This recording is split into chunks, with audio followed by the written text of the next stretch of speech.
I'll answer the question. You want answers? I think I'm entitled. You want answers? I want the truth! You can't handle the truth! Welcome back to Thinking Critical. This is Wes, and I'm going to introduce you to the best single-issue Spidey comic in quite some time. Spider-Man Life Story 1, The 60s. I believe this is the 32nd comic review on the channel, and my second 5-star rating, so you can see I feel very highly about the book overall. I do have some very minor issues with dialogue and the final reveal, but overall, this is superb work by writer Chip Zdarsky and artist Mark Bagley. Speaking of Chip, in my estimation, he wrote and illustrated the last great web Slinger issue with Spectacular Spider-Man number 310, his swan song on the title. I remember reading 310 the first time and coming away overwhelmed by the emotional impact and excitement it generated. I regret not having a channel at the time so I could give it a proper review. If I find a week in the future with few quality books, I'll probably throw in a Spectacular 310 review to remove it from my bucket list. Life Story doesn't quite hit those heights, as I think it's borderline perfect, but on its own merit, pardon the pun, it's spectacular. Life Story is the brainchild of Zdarsky, who had a previous run on the aforementioned Spectacular Spider-Man. Longtime Webhead fans will recognize artist Mark Bagley from his record-breaking run on Ultimate Spider-Man. This series reimagines Spider-Man's life if he aged in real time from the moment he was introduced in 1962. Speaking of Bagley, Zdarsky said, "Being able to span decades with one of the most iconic Spider-Man artists ever, Mark Bagley, is surreal. He's creating fresh takes on classic characters and moments in really dynamic ways." I wholeheartedly agree with Zdarsky's take on Bagley's work in the issue. The opening page recounts Peter's origin very briefly, and the next page is this brilliant illustration of Spidey swinging through 1966 New York City. Bagley's art immediately put a huge smile on my face that lasted throughout the 32 pages.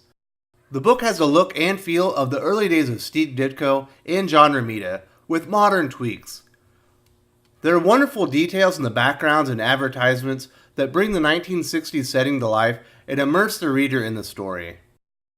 Inker John Dell and colorist Frank DeMarta do fantastic work giving a vintage Spidey look to the issue. The character looks and design harken back to classic Spider-Man comics and hopefully generate interest among new readers for the classic material. Bagley does fantastic work with Norman Osborn, and here he looks particularly menacing, a harbinger of things to come. There are very few pages where the backdrop of the Vietnam War and its impact on 60s America aren't evident. Here, Mark places some protesters in the background, and these scenes weigh heavily in Zdarsky's plot and character work in the book. When we finally get to meet the Green Goblin, it's an absolute delight. The art team pay homage to Stan Lee and Steve Ditko's wonderfully villainous character, but add some modern flair to make him look even more devilish. Some may argue Life Story should have brought on an artist whose style isn't so synonymous with the character, but I think it was the perfect choice. It will be interesting to see how Bagley and the team adjust the series' visuals as we move through the decades and Spider-Man's signature look changes with the times.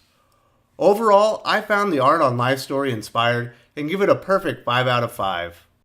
Marvel has a tendency to waste outstanding artists on substandard material or weigh down outstanding writing with subpar art, but that isn't close to the case here.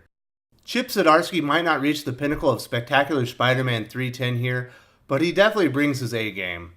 This is very much a Peter Parker centric book, and most of the character work is done against the backdrop of the Vietnam War.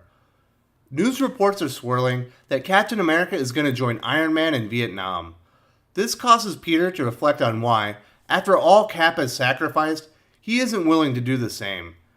Peter also learns Flash Thompson is enlisting to join the war effort, which causes conflict between the two at Flash's going away party. During their encounter, Peter is quite frankly a major league jerk to Flash as he prepares to ship off to war.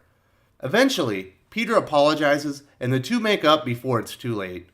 Peter asks Flash why, after all the negative effects war has had on his life, he would enlist. His answer is simple: it's what Spider-Man would do. This clearly throws Parker for a loop, as he didn't expect Spider-Man to have this kind of influence. He's not even in Vietnam himself. He explains he admires his sense of duty, and after Peter objects that Spider isn't even there, Flash admits Spider-Man is busy stateside, but if the war continues on, I bet you see him there fighting real soon. He finds out his Spider-Man persona is encouraging young men to enlist and risk themselves. Peter has another inner conflict in the story and turns to Captain America for inspiration. After his confrontation with Green Goblin, Norman suffers amnesia, and Peter believes if he allows Osborn to walk free, it will protect his secret identity and his loved ones in the process. After his conversation with Cap, in which he tells Peter, responsibility is about a lot of things, but first and foremost, it's about selflessness and sacrifice. Peter realizes letting Norman walk to protect his identity is the wrong choice. He calls in an anonymous tip that exposes Norman Osborn as the Green Goblin. Zdarsky is on top form in developing Peter Parker and his inner crisis and admiration for Cap throughout the issue. I do have a couple of minor issues that I'm going to cover at the end of the review, but I give his characterization a 4.5 out of 5. Each issue will be set against major moments from different decades, and at its heart, Life Story number 1 is about Peter's inner turmoil about the Vietnam War. Zdarsky takes on the daunting task of capturing the spirit of 1960s Spider-Man in 32 pages and telling an interconnected story that features a handful of major moments. Readers are not only familiarized with some terrific history, but Chip also adds new perspective to the events. Most of the beginning of the book is Peter interacting with classic Spidey characters like Norman and Harry Osborn, Gwen Stacy, and J. Jonah Jameson, before going to Flash's party.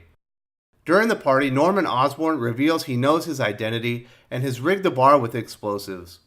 Spider-Man and Green Goblin have an exciting back-and-forth battle before the web slinger emerges victorious.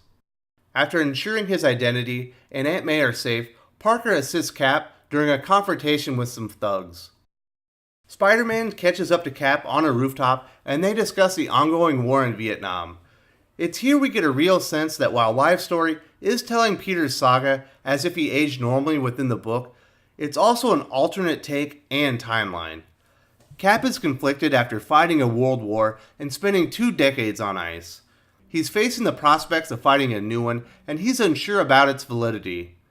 Peter already looks up to Captain America greatly, and this causes even more inner turmoil about Vietnam. Zdarsky goes to great lengths to ensure the war, a defining event of 1960s America, is the driving force of the entire issue. In the end, Peter is running late to see Flash off as he heads off to war. He arrives at the train station to find Gwen Stacy alone, as Flash shipped off 20 minutes prior. She calls Peter out on all his bull before he tries to explain himself, and she learns his superhero identity. Zdarsky does an amazing job capturing several key events in one coherent story arc and capturing the essence of 1960s Spider-Man. He clearly has passion for the character and project, and I give the plot of Life Story a perfect 5 out of 5. I do have some minor issues that I want to point out here at the end. When Peter meets Norman at the beginning of the book, he thinks, he is a scientific genius and a cutthroat capitalist. This sounds like the inner monologue of a communist. I know this is an alternate timeline, but Peter is never presented as a socialist, and the term cutthroat businessman would seem a more natural thought for him. Later, when Spidey and Cap talk about Nam, Cap says, our country's name and ideology are tied to it. Again, this verbiage is completely out of character, and our country's name and values sounds much more fitting of the war hero. If you follow Zdarsky on social media or read his interviews, he has an air of smarmy hipster douchebag about him, and I would be shocked if he himself isn't a socialist. Otherwise, the writing is solid, and it's amazing he doesn't let more of his personal views and verbiage seep into his stories.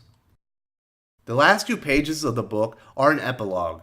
After some US soldiers are about to ruthlessly murder an innocent woman holding a baby, we get the final reveal that Captain America arrived in Vietnam and has sided with the enemy and is a traitor.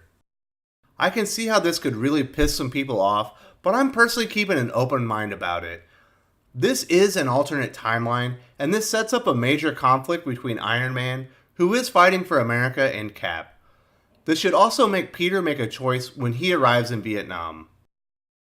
Despite those minor dialogue issues, I still rate Spider-Man Life Story 1, the 60s, a 5 out of 5 overall, and give it my highest recommendation. This could be a setup for a spectacular issue 2 set in the 70s, or could drag a very promising start down because Chip can't let go of his personal views on history. I'm pretty confident that it will be the first, as his work on Spider-Man and Marvel in general has been among the most consistently good in the company for over a year now. I'm very excited about the next issue, and if you haven't got your copy of Life Story, what are you waiting for? If you enjoyed this video, please give it a like. I would appreciate it very much. It helps us attract more views for the channel. Subscribe for future commentary, comic book news, and reviews. And don't forget to ring the bell for notifications. If you want to talk comics, movies, and much, much more, you can follow me on Twitter at Wes_from_TC. With that, Salamat Po, and I'm out.